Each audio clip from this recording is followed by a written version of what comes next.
Delhi blast मामले के मुख्य आरोपियों में से एक डॉक्टर उमर को लेकर बड़ी जानकारियां सामने आ रही हैं। ये बताया जा रहा है कि उमर आईसिस मॉड्यूल से प्रेरित था। उसके साथ ही अलकायदा की विचारधारा में विश्वास रखते थे और इसी वजह से उमर और उसके सहयोगियों में कई मुद्दों पर मतभेद थे। इसके अलावा पैसों को लेकर भी उमर का अपने साथियों से मतभेद हुआ था।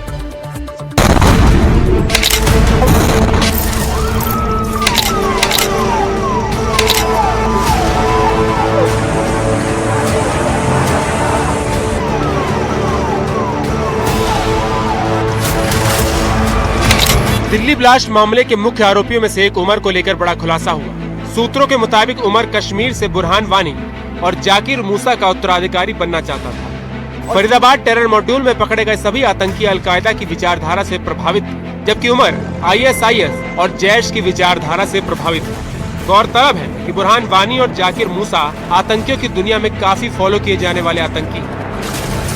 खबर ये भी है कि फरीदाबाद टेरर मॉड्यूल के सदस्यों के बीच विवाद के कारण उमर नबी आतंकी अदील की शादी में शामिल नहीं हुआ था। NDTV के पास जो एक्सक्लूसिव जानकारी हाथ लगी है उसमें कई खुलासे हुए। दिल्ली ब्लास्ट में जैश मॉड्यूल का इस्तेमाल। जैश मॉड्यूल से काफी प्रेरित था उमर। पूरे गिरोह में सबसे कट्टर था उमर। अक्सर अपनी मनमानी करता था। ISIS की विचारधारा में भी विश्वास रखता था। गिरोह के दूसरे लोग अलकायदा से प्रेरित थे। उमर अपने दूसरे साथियों जैसा नहीं था। वो हर बात पर उनसे सहमत नहीं होता था। कई बातों को लेकर आपसी मतभेद हो गए थे। उमर किसी की बात नहीं सुनता था। पैसों के लेन देन में भी मनमानी करता था। गिरोह के दूसरे लोग अलग विचारधारा रखते थे। हमला करने के तरीके को लेकर भी मतभेद थे। सहयोगी आदिल की शादी में भी नहीं गया। इसी आपसी मतभेद की वजह से डॉक्टर उमर और नबी अपने दोस्त और सहयोगी डॉक्टर आदिल की शादी में शिरकत नहीं की।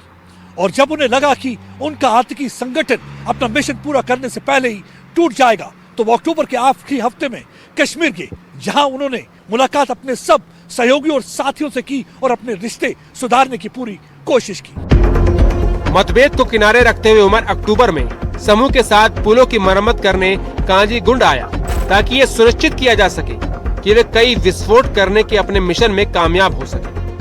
विस्फोटक और अन्य रसद के लिए एकत्रित 26 लाख रुपए उमर उन नबी को सौंप दिए गए, जिनमें से 8 लाख रुपए डॉक्टर आदिल ने, 5 लाख डॉक्टर शाहिना ने, 2 लाख डॉक्टर उमर नबी ने, 6 लाख डॉक्टर मुजफ्फर ने और 5 लाख डॉक्टर मुजम्मिल ने दिए। लेकिन जब उमर ने खर्च आदि का ब्यौरा मांगा तो सहयोगी बहुत खुश नहीं थे। दिल्ली बम ब्लास्ट मामले में जांच के दौरान जैश टेरर मॉड्यूल में आपसी मतभेद का मामला सामने आया। उसकी वजह कोई और नहीं बल्कि आत्मघाती हमलावर डॉक्टर उमर नबी हैं, और उसकी वजह थी उनका अड़ियल स्वभाव और कट्टरपंथी विचार। और सबसे बड़ी उनका मतभेद की जो वजह थी वो थी उनकी विचारधारा।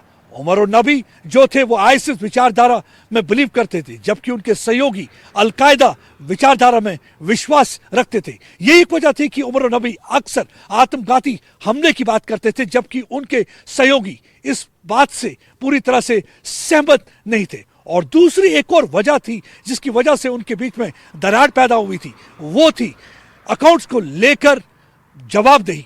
क्योंकि उमर को पसंद नहीं था कोई उनसे हिसाब किताब मांगे। जब भी उनसे पूछा जाता था कि जो 26 लाख फंड उन्होंने उन्हें विस्फोटक के लिए दिए हैं उसका कैसे इस्तेमाल किया जा रहा है, उस पर अक्सर उमर भड़क जाया करते थे, जिसकी वजह से आपस में उनके दरार पैदा हो रही थी। उत्तर प्रदेश के बागपत से एक हैरान कर देने वाला मामला सामने आया है। बागपत जेल में सेटिंग के खेल का खुलासा हुआ है। जेल में तैनात डॉक्टर पर गंभीर आरोप लगे हैं, जिससे जेल सुरक्षा पर भी सवालिया निशान खड़े कर दिए गए हैं। यूपी के बागपत की जेल से एक ऐसी घटना सामने आई है जिससे पूरी जेल सुरक्षा प्रणाली पर सवालिया निशान खड़े हो गए। यहाँ मौजूद एक डॉक्टर पर आरोप लगे हैं कि वो काफी समय से कुख्यात कैदियों की मदद करता रहा था। आरोप है कि 6 साल से जिला जेल में डॉक्टर के पद पर तैनात डॉक्टर जावेद खान जेल में बंद प्रभावशाली बंदियों की मदद करता था। इतना ही नहीं, प्रशासनिक स्तर पर बाहरी जेल से आने वाले कुख्यात अपराधियों का भी बीमारी का हवाला देकर जेल के अस्पताल में भर्ती कर लेता था। पूरे मामले की शिकायत जेल अधीक्षक ने सीएमओ को की और सीएमओ ने बात उच्च अधिकारियों तक पहुंचाई। डॉक्टर जावेद खान को हटाने की भी मांग की गई।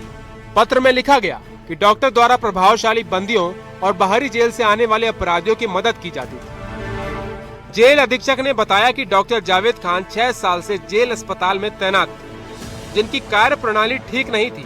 कई बार कहने के बावजूद भी सुधार नहीं हुआ, जिसके बाद सीएमओ से डॉक्टर हटाने के लिए लेटर लिखा। देखिए, डॉक्टर जावेद खान यहाँ पर तकरीबन 6 सालों से यहाँ पर नियुक्त थे चिकित्सा अधिकारी के तौर पर, और लंबे समय रहने के कारण बहुत सारी उनकी कार्यप्रणाली में इश्यूज आ रहे थे और कई ऐसी चीज़ें वो कर रहे थे जो नियम विरुद्ध हैं, शासन और सरकार की मंशा के विपरीत है, नहीं होनी चाहिए थी। डॉक्टर जावेद पर कई गंभीर आरोप लगे हैं। 6 साल से डॉक्टर जावेद जेल में नियुक्त थे, प्रभावशाली बंदियों की मदद की, बाहर से कुख्यात बंदियों की मदद करना, बीमारी के नाम पर उन्हें भर्ती कराना, दूसरे जेल से आने वाले अपराधियों की मदद, कई बार उन्हें चेतावनी दी गई। उनको कई बार मौखिक रूप से समझाया भी गया, बताया भी गया, परंतु उनकी कार्यप्रणाली में सुधार नहीं हो रहा था और इसके कारण फिर जो है कि मेरे द्वारा फिर सीएमओ साहब से रिक्वेस्ट किया गया कि इनको जो है चेंज करके किसी और को यहाँ पर नियुक्त कर दिया जाए। जेल में डॉक्टर के पद पर तैनात डॉक्टर जावेद पर गंभीर आरोप है। गंभीर आरोप ये कि डॉक्टर जावेद कैदियों से मिलकर उन्हें बीमार ना होते हुए भी बीमार बताते थे और जेल के अस्पताल में भर्ती कर लेते थे। इससे कैदियों को जेल की बैरक में रहने से मुक्ति मिल जाती थी और वो आराम से जेल के अस्पताल में कई दिन बिताते थे और इसकी शिकायत किसी और ने नहीं बल्कि खुद जेल अधीक्षक की तरफ से की गई। वहीं जेल अस्पताल में तैनात डॉक्टर जावेद ने अपने ऊपर लगे आरोपों को गलत बताया है। उन्होंने कहा है कि मैं 6 साल से ड्यूटी कर रहा हूं और मेरा रिकॉर्ड निकाल सकते हैं। फिलहाल शिकायत के आधार पर डॉक्टर को जेल अस्पताल से हटाकर उनका ट्रांसफर खेकड़ा कर दिया गया। नहीं, ये आरोप बिल्कुल गलत है। मैं 6 साल से बागपत जेल में ड्यूटी कर रहा हूँ अपनी। आप चाहें तो कभी भी पुराना रिकॉर्ड भी निकाल सकते हैं, किसी भी बंदी का मेडिकल करा सकते हैं आप। मेरा ट्रांसफ़र कर दिया गया है सीएमओ साहब ने।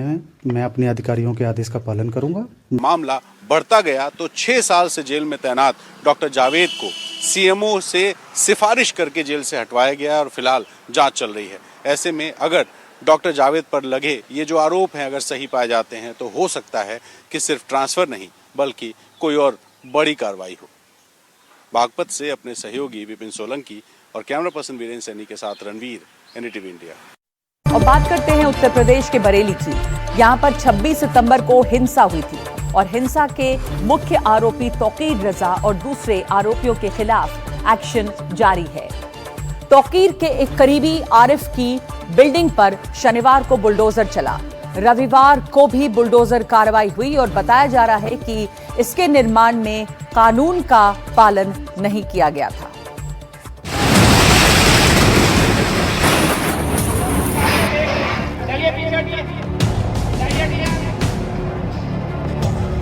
जो बुलडोजर कार्रवाई शनिवार को चालू हुई वो रविवार को भी जारी रही। ये बुलडोजर बरेली हिंसा के आरोपी मौलाना तौकीर रजा के करीबी मोहम्मद आरिफ की बिल्डिंग पर चल रहा है। रविवार को पीलीभीत रोड पर 3 मंजिला बिल्डिंग को ढाया गया। इसमें दुकानें थी, ग्राउंड फ्लोर पर सैलून थे, जबकि बाकी मंजिलों पर कपड़ों के बड़े बड़े शोरूम बनाए गए थे। बिल्डिंग को कुछ दिन पहले ही सील कर दिया गया था। कल 16 दुकानों को ध्वस्त कर दिया गया था, बिल्कुल नेस्तो नाबूद कर दिया गया था और उसके बाद ये 3 मंजिला कपड़े का शोरूम जो है इसको आज गिराने का कार्य जारी है और कल भी इसको गिराने की कोशिश की गई थी, कुछ हिस्सा गिरा दिया गया था और अब इसको पूरी तरीके से गिराने के लिए जेसीबी लगाई गई है और आज इनका कहना है कि शाम से पहले इसको गिरा दिया जाएगा। बताया जा रहा है कि नगर निगम से इमारतों का नक्शा पास नहीं कराया गया था, इसलिए ये कार्रवाई की गई।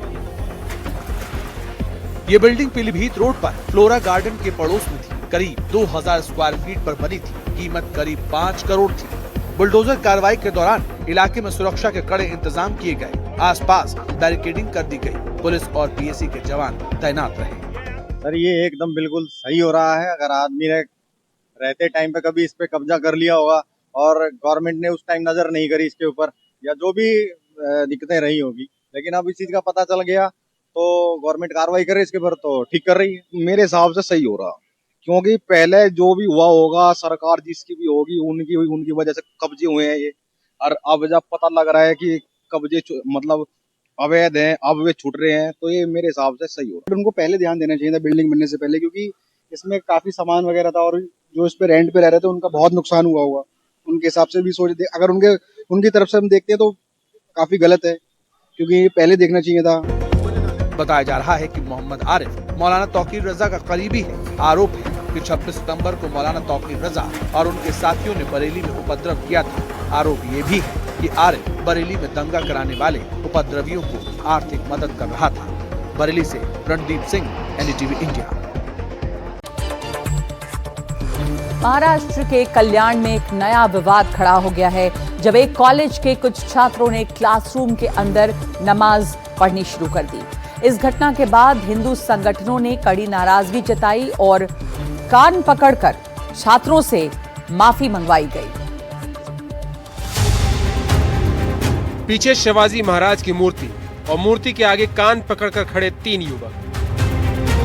हिंदू संगठनों के विरोध के बाद इन्हें ये करने पर मजबूर होना पड़ा। कान पकड़कर तीनों युवकों ने अपनी हरकत को दोबारा न दोहराने की माफी मांगी। ये तस्वीर महाराष्ट्र के कल्याण की।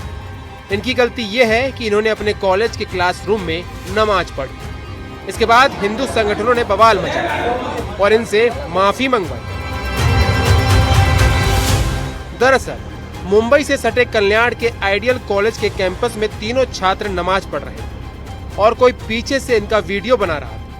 इसी दौरान किसी ने इस घटना का वीडियो बना लिया और उसे सोशल मीडिया पर वायरल कर दिया। आइडियल कॉलेज के फार्मेसी विभाग के कुछ छात्रों द्वारा कॉलेज कैंपस में नमाज पढ़ी गई।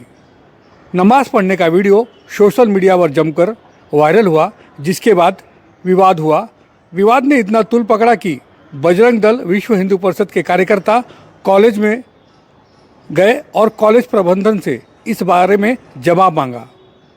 मामला तूल पकड़ता देख उल्लासनगर पुलिस कॉलेज में आई, जिसके बाद मामले को शांत करने की कोशिश की गई। वीडियो फैलने के बाद विश्व हिंदू परिषद और बजरंग दल के कार्यकर्ता कॉलेज पहुंचे और एडमिनिस्ट्रेशन के सामने विरोध दर्ज कराया। स्थानीय पुलिस को हंगामे की जानकारी दी गई और वो तुरंत मौके पर पहुंचकर स्थिति का जायजा लेने लगे।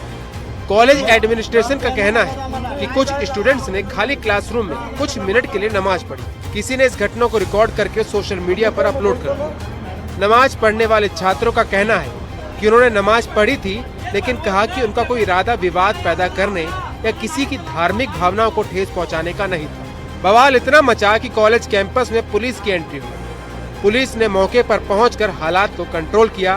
कॉलेज प्रशासन ने पुलिस से अनुरोध किया कि मामला शैक्षणिक कैंपस से जुड़ा है और खुद ही हालात को सुलझाने का अनुरोध किया। इसके बाद हिंदू संगठनों ने तीनों छात्रों से कान पकड़कर उनसे माफी मंगवाई, तब जाकर मामला शांत हुआ। कॉलेज के जो छात्र थे जिन्होंने नमाज अदा की थी, उन्होंने सबके सामने आकर माफ़ी मांगी, जिसके बाद पूरा मामला शांत हुआ है। फिलहाल इस मामले में किसी भी पक्ष द्वारा पुलिस थाने में किसी भी तरह की शिकायत नहीं की गई है। कल्याण से अमजद खान, एनडीटीवी।